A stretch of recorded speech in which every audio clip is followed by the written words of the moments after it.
Hello, I'm Teresa Hansen, Vice President of Global Content for Clarion Energy. Welcome to this week's edition of Clarion Energy News. Here are the stories. Story number 3. Pacific Gas and Electric shut off power to more than 48,000 customers in Northern California last week. The utility was exercising caution during conditions that could spark wildfires. PG&E, which has been accused of causing massive wildfires in the past few years, had previously announced it would shut off power in the event of dry, hot, and windy weather. The San Francisco-based utility's parent company filed for Chapter 11 bankruptcy earlier this year after massive, deadly wildfires in recent years saddled PG&E with close to $11 billion in liabilities. Once the weather subsided and it was considered safe to do so, PG&E crews began patrolling power lines, repairing damaged equipment, and restoring customers.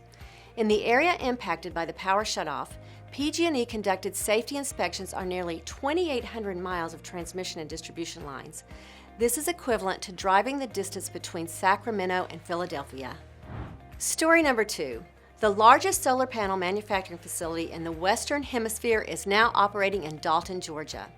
Just a little more than a week ago, on September 20th, Qcells celebrated the grand opening of the new factory with Georgia Governor Brian Kemp, Assistant Secretary of Commerce Jeffrey Kessler, local officials, regional economic development groups, and company leaders including Qcells CEO Charles Kim.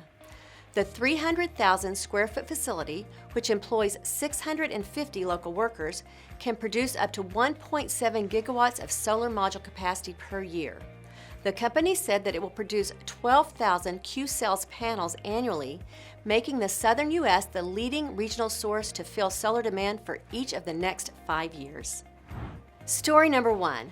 World energy consumption will grow by nearly 50% between 2018 and 2015. This is according to information recently released by the U.S. Energy Information Administration. In its International Energy Outlook 2019 reference case, EIA predicts that the huge increase in consumption will occur mostly in countries that are not in the Organization for Economic Cooperation and Development. A large part of the increase is focused in regions where strong economic growth is driving demand, especially in Asia. The industrial sector, which includes refining, mining, manufacturing, agriculture, and construction, accounts for the largest share of energy consumption of any in-use sector at more than half of the total estimated growth. In addition, the reference case predicts transportation energy consumption will increase by nearly 40%, and energy consumed in the building sector will increase by 65%. This growth in in-use consumption results in electricity generation increasing 79% between 2018 and 2050, according to the report.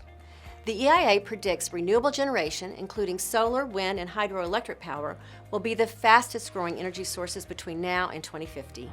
Before I sign off, I want to give you a couple of important updates about Clarion Energy's North American Power and Energy events.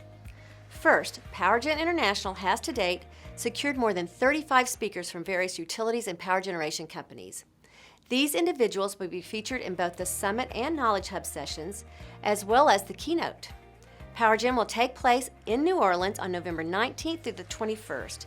If you're in the business of generating power, you should be at this event. You can find all the details, including registration information, at power-gen.com. Secondly, Distributech International is just around the corner. The annual event that covers all things grid and customer related will occur on January 28th through the 30th. You can find all the details about this event at distributech.com. That's it for this week's edition of Clarion Energy News. I'm Teresa Hansen. Thanks for watching.